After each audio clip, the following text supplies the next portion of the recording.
అందరికీ నమస్కారం. ప్రజలకి ఎప్పుడు వార్తలిచ్చే ఎన్‌టీవీ ఇప్పుడు వార్తల్లోకి ఎక్కింది. ఎన్‌టీవీ కార్యాలయంపై పోలీస్ అధికారులు దాడులు చేసి, అక్కడ కొన్ని సిస్టమ్స్‌ని హ్యాండ్ ఓవర్ చేసుకొని, కొంతమంది జర్నలిస్టులను కూడా అరెస్ట్ చేశారు. యాజమాన్యం కోసం, ఉన్నత సిబ్బంది కోసం వెతుకుతున్నామని సజ్జనార్ గారు పెద్ద స్టేట్మెంట్ ఇచ్చారు. అసలు ఈ జర్నలిస్టులను ఎలా అరెస్ట్ చేశారంటే, ఒక దొంగల్ని, తీవ్రవాదులను పట్టుకున్నట్లుగా ఒక పెద్ద అటాక్ చేసి, ఒక సిట్ ఏర్పాటు చేసి, ఏదో పెద్ద హడావిడి చేసేశారు. అయితే ఇలాంటి సంఘటన జరగడం ఇదే ఫస్ట్ టైమా?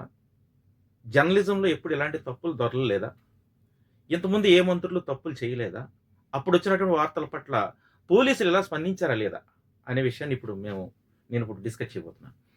అసలు ఎన్‌టీవీలో వచ్చిన కథనం ఏమిటంటే, తెలంగాణ ఒక మంత్రి, ఒక ఐఏఎస్ అధికారినితో చాలా సాన్నిహిత్యంగా ఉంటున్నారు. ఆవిడకి కావాల్సిన చోట పోస్టింగ్స్ ఇస్తూ, ఆవిడతో కొన్ని సంబంధాలు పెట్టుకున్నారనేది వార్త సారాంశం. ఆ వార్త ఏమిటనేది ఇంకొకసారి డెప్త్‌గా మాట్లాడుకుందాం. ఏం వార్త ఇచ్చారని. అయితే దీని మీద ప్రభుత్వం తక్షణమే ఏం చేసిందంటే, ఆ మంత్రి గారు ఎవరు కాదు, కోమటిరెడ్డి వెంకటరెడ్డి. ఆ ప్రభుత్వం ఒక సిట్ ఏర్పాటు చేసింది ఈ వార్త మీద. సిట్ ఏర్పాటు చేసిన వెంటనే ఎంక్వైరీ చేశారు.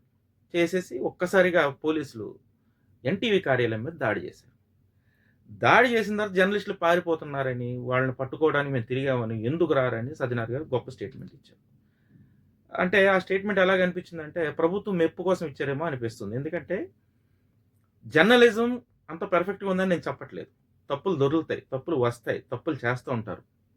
దానికి కారణాలని కరెక్ట్‌గా ఎంక్వైరీ చేసి, ఏదన్నా ఒక వార్తలో తప్పుంటే దాని మీద కోర్టుకెళ్ళే హక్కు, పోలీస్ స్టేషన్‌లో కేస్ పెట్టే హక్కు ఎవరి మీదైతే వార్తేశారో వాళ్ళ మీద ఉంటుంది. ఇలా చాలా సార్లు జరిగింది. పరువు నష్టం దావాలేస్తారు, కేసులు పెడతారు. కానీ ఇలాగా ఆఫీసుల మీద, కార్యాలయాల మీద దాడి చేసినంత అవసరం ఏమొచ్చింది? ఒక పేదవాడు అమ్మాయిల్ని రేప్ చేస్తే ఎన్‌కౌంటర్ చేసి, ఒక డబ్బున్నవాడు రేప్ చేస్తే కోర్టుకి హాజరుపరిచే సిస్టమ్‌లో ఉన్నటువంటి పోలీసులు కొంతమంది, ఈ దాడి వెనక ఏముందనేది కనీసం ఆలోచించట్లేదు. ఎందుకు ఆలోచించట్లేదంటే, ఏం జరిగిందో చెప్తానసలు. ఇప్పుడు ఎన్‌టీవీ కార్యాలయంకి వెళ్ళాల్సిన అవసరం ఏముంది ఫస్ట్ ఆఫ్ ఆల్? నోటీసులు ఇస్తే పోలీస్ స్టేషన్‌కొస్తారు. పోలీస్ స్టేషన్‌కి రాకపోతే ఒక రోజు కాకపోతే రెండో రోజు వస్తారు. అంటే పోలీసులు ఎప్పుడు ఇలాగే వ్యవహరించారా? గతంలో కేసీఆర్ గారికి ఒక ఐఏఎస్ అధికారికి సంబంధం ఉందని నేషనల్ ఛానెల్‌లో వార్త వచ్చినప్పుడు ఇలాగే స్పందించారా పోలీసులు? అలాగే కేటీఆర్ గారికి ఒక సినిమా యాక్టర్‌కి సంబంధం ఉన్నప్పుడు పోలీసులు ఇలాగే స్పందించారా?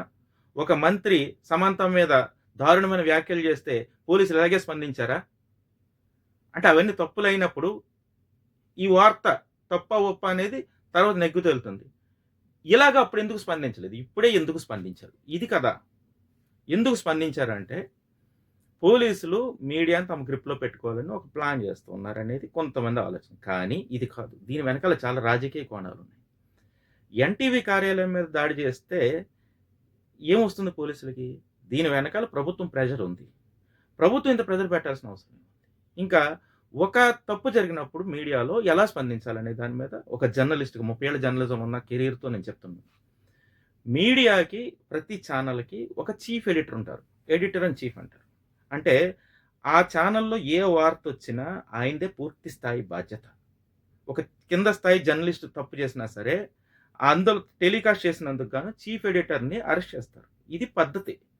అంతేగాని పోలీసులు అడ్డగోలుగా కార్యాలయంలోకెళ్ళిపోయి అక్కడ ఉన్న వాళ్ళందరిని అరెస్ట్ చేసేసి, ఈ కేసులో ఎవరెవరి పేర్లైతే చెప్పారు, ఎడిటర్‌ని, చీఫ్ ఎడిటర్‌ని, ఆహ్, జన్ ఎ ఎ ఆఖరికి యాంకర్‌ని కూడా అరెస్ట్ చేశారే. యాంకర్‌కి ఏమైనా సంబంధం ఉంటదా?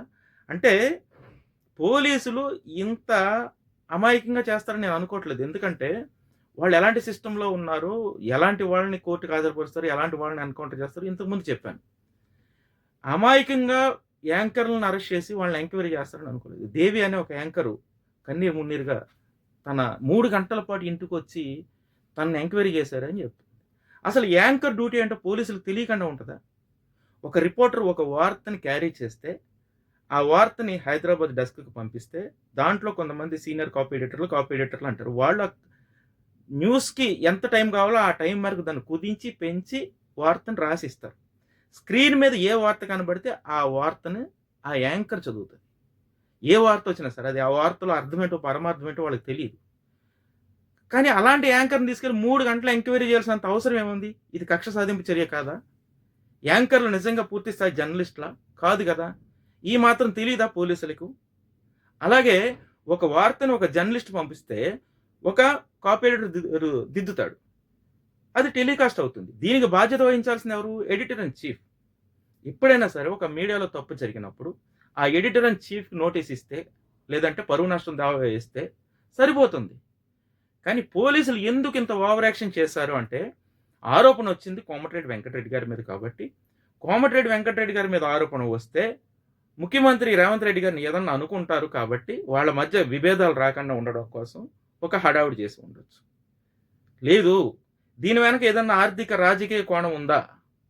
నేను ఎన్‌టీవీలో ఫస్ట్ బ్యూరో చీఫ్‌గా విజయవాడలో పనిచేశాను. ఎన్‌టీవీ ఎప్పుడు కూడా ప్రజాపక్షాన్నే వార్తలు ఇవ్వాలని ఉంటుంది.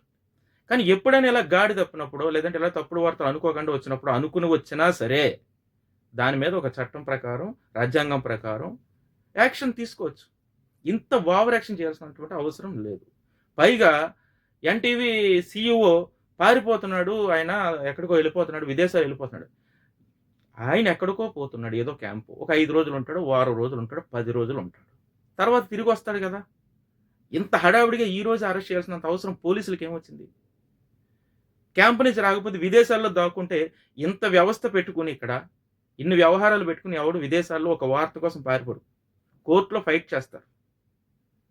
పోలీసులు ఎంత ఓవర్ యాక్షన్ చేశారనేది జర్నలిస్టులను అరెస్ట్ చేసినప్పుడే అర్థమవుతుంది. జర్నలిస్టులను అరెస్ట్ చేసిన రోజునే బెయిల్ వచ్చింది. దీనికి ఇంత హడావిడి చేయాల్సిన అవసరం ఏముంది? ఒక నోటీస్ ఇస్తే ఎడిటర్ ఇన్ చీఫ్ ఒక రోజులో కాకపోతే 2 రోజుల్లో, 2 రోజులు కాకపోతే వారం రోజుల్లో, 10 రోజుల్లో వస్తారు. వచ్చినప్పుడు ఎంక్వైరీ చేసి కేసు కట్టి కోర్టుకు పంపితే కోర్టులో తేలుతుంది కదా! కోమటిరెడ్డి వెంకటరెడ్డి గారికి కానీ, ప్రభుత్వానికి కానీ అంత బాధ కలిగితే పరువు నష్టం దావా చేసి ఎడిటర్ ఇన్ చీఫ్‌ని కోర్టుకి ఏడ్చొచ్చు. చాలా మందికి తెలియని విషయం ఏంటంటే, ఏదైనా ఒక వార్త వచ్చినప్పుడు ఆ చైర్మన్ కానీ, ఆ ఛానల్ చైర్మన్ కానీ, ఎండీకి కానీ, సీఈఓకి కానీ సంబంధం ఉండదు. కేవలం ఎడిటర్ ఇన్ చీఫ్ అనే ఒక పోస్ట్ ఉంటుంది. ఆ పోస్ట్ నిర్వహిస్తున్న వ్యక్తికి, ఆ ఉద్యోగికి మాత్రమే, అందులో యాజమాన్యంలో మనిషి కూడా అయ్యి ఉండొచ్చు. ఎడిటర్ ఇన్ చీఫ్‌కి మాత్రమే సంబంధం ఉంటుంది. ఈ మాత్రం అవగాహన లేకుండా పోలీసులు అందరిని అరెస్ట్ చేస్తున్నారు అంటే పోలీసులు ఓవర్ యాక్షన్ అని అనుకోవాలి. ఇకనైనా సరే ఇలా ఈ కేసే కాదు, ఇంతకుముందు కేసులు కూడా ఇంత స్పీడ్‌గానే చేశారా? చాలా కేసులు పెండింగ్ ఉన్నాయి పోలీసుల దగ్గర. ఈ కేసులన్నిటిని కూడా ఇదే స్పీడ్‌తో చేస్తూ ఉంటే సజ్జనార్ గారు ది గ్రేట్ అనుకునేవాడు. కానీ సజ్జనార్ గారు గతంలో చేసిన ఎన్‌కౌంటర్ మనం అందరూ పొగిడాం. కానీ అలాంటి ఎన్‌కౌంటర్సే అన్ని రేపుల విషయంలో చేశారా? అలాగే ఇప్పుడు ఎన్‌టీవీ విషయంలో జరిగినటువంటి సిట్ ఏర్పాటు చేయడం, దాడులు చేయడము, అరెస్టులు చేయడము, ఇలాంటి స్పీడ్‌ని మిగిలిన ఇంతకుముందు నేను చెప్పినటువంటి సమంత కేసులో కానీ, కేటీఆర్ విషయంలో, కేసీఆర్ విషయంలో కానీ, ఇంకా చాలా కేసులున్నాయి. ఇలాంటి కేసుల్లో చేశారా? ఎందుకు చేస్తున్నారు?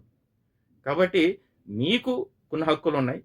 మీరు చట్టాన్ని బాధ్యతగా నిర్వర్తించాలి, అది తెలుసు. కానీ దాన్ని ప్రాపర్ వేలో చేస్తే బావుంటదనేది నా ఉద్దేశం. ఏదేమైనా ఎన్‌టీవీ తప్పు చేస్తే శిక్ష పడాల్సిందే ఎవరైతే బాధ్యులున్నారో. కానీ ఇంత ఓవర్ యాక్షన్ చేయాల్సిన అవసరం లేదనేది నా bottom of the line. Thank you.